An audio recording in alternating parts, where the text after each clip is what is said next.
ये है यूएस की सिलिकॉन वैली और ये है इंडिया की सिलिकॉन वैली। इतना बुरा नहीं लग रहा है ना, लेकिन सच्चाई कुछ और ही है।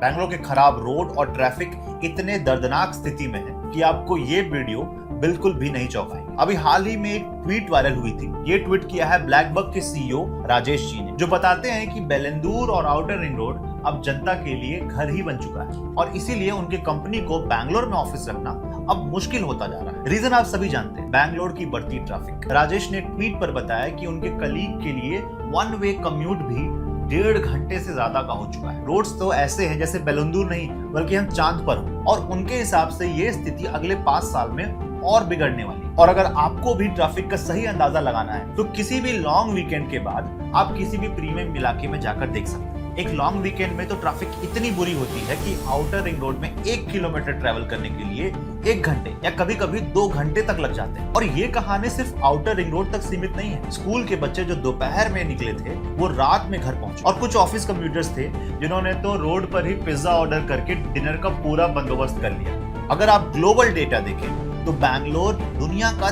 तीसरा सबसे ज्यादा कंजेस्टेड शहर है, और इस टूटे इंफ्रास्ट्रक्चर से फायदा हो रहा है आसपास के दूसरे राज्यों को, जैसे आंध्र प्रदेश, जहां लोग बैंगलोर छोड़कर हैदराबाद शिफ्ट होने की तैयारी कर चुके हैं। लेकिन बैंगलोर का ये हाल क्यों हुआ, और सबसे बड़ा सवाल, क्या आगे भी ये सिलिकॉन वैली रह पाएगा? पर उससे पहले ये समझते हैं कि ये इशू बनी कैसे और इस पे ध्यान देना क्यों जरूरी है।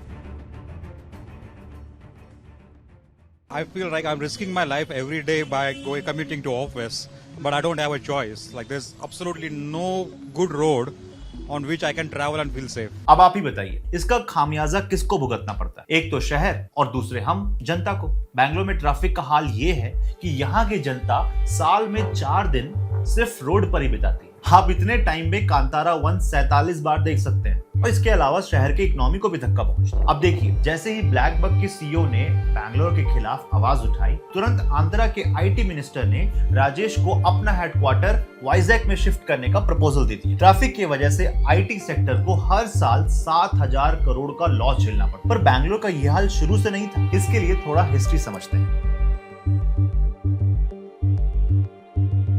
ये वीडियो है ओल्ड बैंगलोर की, जो एक समय में रिटायर्ड लोगों के लिए जन्नत हुआ करता था। यहाँ लोग नौकरी करके सेटल होके अपने लाइफ के सेकंड इनिंग को बिताना पसंद करते थे। ये शहर कभी एक मेगा मेट्रोपॉलिटन सिटी बनने के लिए बना ही नहीं था, मगर 1980 के बाद आया इस शहर में IT boom. The rise of the internet and global telecommunications enabled Western companies to reduce costs by locating some of their operations in countries where labor was cheaper, and many looked towards India. Infosys जैसे कई कंपनियों ने youth talents को higher करना शुरू कर दिया, और इससे बढ़ने लगा यहाँ का पॉपुलेशन। महज 10 सालों में, यानी 1991 से लेकर 2001 के बीच में बैंगलोर की आबादी 38% से बढ़ गई। और जैसे धीरे धीरे आबादी बढ़ती गई, नए नए बिजनेसेस आते गए, और शहर में रोड नेटवर्क को एक्सपेंड करने में दिक्कतें होने लगी। इस शहर में अर्बन प्लानिंग में बहुत दिक्कतें थी, जैसे चंडीगढ़ में, जहाँ सड़कें एक ग्रिड नेटवर्क में बनाई गई, यानी हर सड़क एक दूसरे से 90 डिग्री के एंगल पे जुड़ा है। मगर बैंगलोर में ऐसा कुछ भी नहीं, और कितने सारे तो टेक पार्क्स ऐसे थे जिन्होंने अपना टेक पार्क वहां खोला जहां से मेन रोड से कनेक्टिविटी बहुत ही कमजोर थी, जैसे व्हाइटफील्ड। और व्हाइटफील्ड में तो लोगों का ये कहना है कि 1 किलोमीटर पैदल चल लो, ये गाड़ी से चलने से बेहतर है। और अब तो आप हाल देख ही रहे हैं, आए दिन Electronic City, Marathahalli, Silk Board, Bellandur, इन सब इलाकों के ट्रैफिक की खबरें आती रहती, और इसके लिए शहर की पब्लिक ट्रांसपोर्ट भी तैयार नहीं है।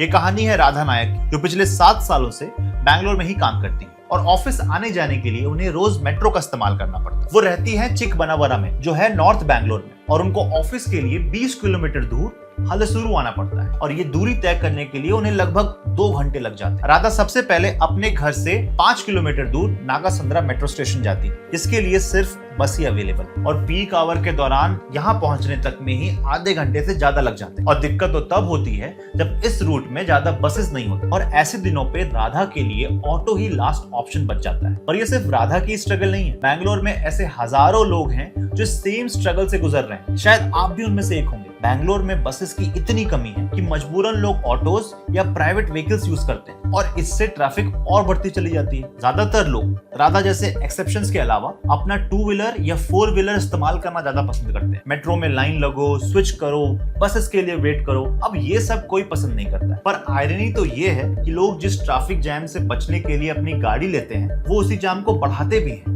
इंडिया की मेन प्रॉब्लम क्या है? हम असल मसले को कभी टच ही नहीं करते, बस एक टेम्पररी बैंडेज सॉल्यूशन को लगाकर खुश हो जाते हैं। जैसे आपने देखा होगा कि इलेक्शन के समय में कर्नाटक सरकार ने महिलाओं के लिए फ्री बस ट्रेवल स्टार्ट किया। ये शक्ति स्कीम का पार्ट था और इससे फायदा भी हुआ। डेली पैसेंजर 85 लाख से बढ़कर 1 करोड़ 17 लाख तक हो गए। लेकिन प्रॉब्लम यह है कि सरकार ने बसेस की संख्या नहीं बढ़ाई, मतलब ज्यादा लोग चढ़ने तो लगे मगर सीट वही पुरानी। और रिजल्ट क्या हुआ? भीड़ बढ़ने लगी, पब्लिक को और दिक्कतें होने लगी और पीक आवर में तो बस में घुसना ही मुश्किल हो गया। अब हुआ ये है कि नए लोग तो बस में आने लगे और पुराने लोग थक हार कर वापस से प्राइवेट ट्रांसपोर्ट पर शिफ्ट हो गए। बेंगलोर में रजिस्टर्ड व्हीकल की संख्या 2012 से 22 तक में डबल हो चुकी है, 55 लाख से बढ़कर 1 करोड़ 4 लाख तक। मगर सवाल अब भी वही है कि इतने सालों के बाद भी प्रॉब्लम का असली सॉल्यूशन क्यों नहीं मिल रहा?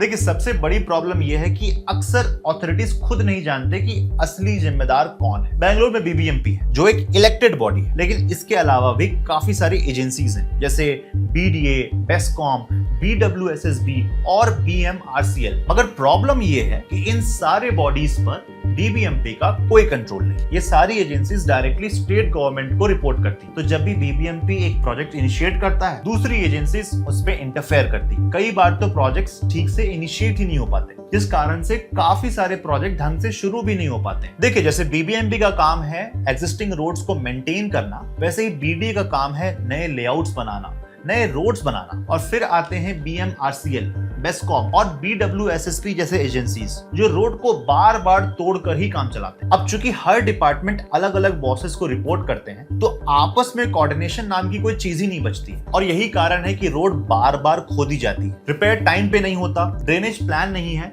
और ना ही क्वालिटी मॉनिटर करने के लिए कोई यूनिफाइड सिस्टम है जो इन सब का जिम्मेदारी ले सके। तो एंड में क्या मिलता है? 3 तिगाड़ा, काम बिगाड़ा। कुछ भी काम ढंग से नहीं हो पाता है। और इसके लिए सबसे बड़ा एग्जांपल आपके सामने है इंजीपुरा वाला फ्लाईओवर। तो सवाल वही है कि ये स्थिति सुधरेगी कब और कैसे? देखिए, हर बार जब भी बैंगलोर में ट्रैफिक खराब होती है तो हम क्या करते हैं? एक नया फ्लाईओवर बना देते हैं। लेकिन स्टडीज ये कहती है कि ये प्रॉब्लम और 2 किलोमीटर आगे बढ़ा देता है। देखिए, वही बात है, जो सॉल्यूशन 90s में काम कर जाती थी वो आज काम कैसे करेगी? क्योंकि आज शहर में जगह ही नहीं बची। अब जरूरत है अप्रोच बदलने की, नए फ्लाईओवर्स बनाने की नहीं, बल्कि नए बसेस और नए मेट्रो लाइंस बनाने की, जिससे लास्ट माइल कनेक्टिविटी बढ़े। और दूसरी बड़ी समस्या है मल्टीपल अथॉरिटीज, मतलब एजेंसीज तो हजारों हैं लेकिन जिम्मेदारी कोई भी नहीं। ऐसे ही सिंगापुर को भी 1970s में सेम प्रॉब्लम फेस करनी पड़ी थी। पता है उन्होंने क्या किया? उन्होंने सारे ट्रांसपोर्ट और इंफ्रास्ट्रक्चर के एजेंसीज को मिलाकर एक बॉडी बनाई, लैंड ट्रांसपोर्ट अथॉरिटी, LTA। देखिए, मैं ये नहीं कह रहा कि हम ये कल ही कर देंगे, मगर एक बेसिक रूल तो हम बना सकते हैं। कोई भी एजेंसी रोड पर काम नहीं करेगी बिना बीबीएमपी को बताए या उनसे कोऑर्डिनेट किए, और एंड में जिम्मेदारी बीबीएमपी की हो। देखिए, बैंगलोर में जो ट्रैफिक की समस्या है वो किसी से नहीं छिपी है। यहाँ ट्रैफिक जैम, खुदी हुई रोड और जगह जगह पर गड्ढे सभी को दिखते हैं। लेकिन इसके साथ साथ बैंगलोर में पोटेंशियल की भी कोई कमी नहीं। ये वही शहर है जो एक समय पे एक स्मॉल टाउन हुआ करता था और आज भारत का टेक कैपिटल बन चुका है। और ये तब हुआ जब इसके पास एक अच्छा रोड भी नहीं था, मगर कुछ बड़ा करने का जज्बा था। पर सिर्फ जज्बे से शहर तो नहीं बन सकती ना। आज बैंगलोर को जरूरत है वही अर्जेंसी की जो तब थी, प्लान से लेकर जिम्मेदारी तक, हर ट्रांसपोर्ट में जो सच में काम करे। क्योंकि पूरे भारत में वो एक ही शहर है जो अपने आप को समय के साथ बदलना जानती है, और वो है नम्मा बैंगलोर।